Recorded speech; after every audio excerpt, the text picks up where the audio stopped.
Hey everyone, I'm going to show you how to make Irish moss gel for way less than you can get it in the stores.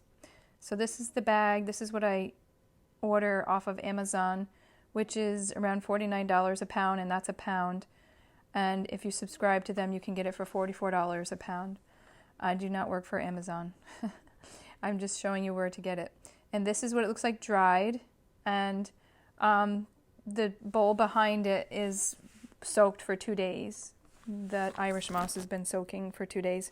So if you take like a half a cup, this is a recipe, of the dried moss and soak it for 2 days, it should expand to at least a cup. Now I think I did like 2 cups.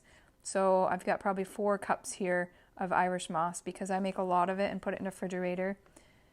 And just to let you know that your Irish moss does not magically help you lose weight or lower your blood sugar or stops your pain. And what it does is it gives you loads of calcium, magnesium, zinc, potassium, and protein, and B12, B2, and there's a lot of other vitamins. I'm just rattling off a few. It's very high in minerals. It has 92 to 102 minerals, and it also has iodine. So if you are allergic to iodine, probably don't use it. If you look online, it is for a quart jar of this, it's $55. So if you make it yourself, you're making it for way less. You can do the math. There's a lot of math involved to figure out actually 1 pound versus when you're soaking it and how to make it per cup.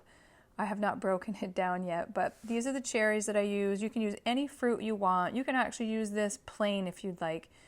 I get the organic, non-GMO cherries. You can get them in any stores. Usually most stores carry them. High source of vitamin C. And also, this can be used as a thickener. Most vegans will use it as thickener for cheese, to make vegan cheese, ice creams, and put in smoothies. Or you can just take it just the way it is. You can take like from 2 to 5 tablespoons a day. I keep it in a refrigerator. I make the plain because the plain one I make other things with, so I make a little over a quart jar. So don't add a lot of water in it when you put it in your high-speed blender, because more water can just potentially mold and it won't last as long. It's good in the refrigerator for quite a while.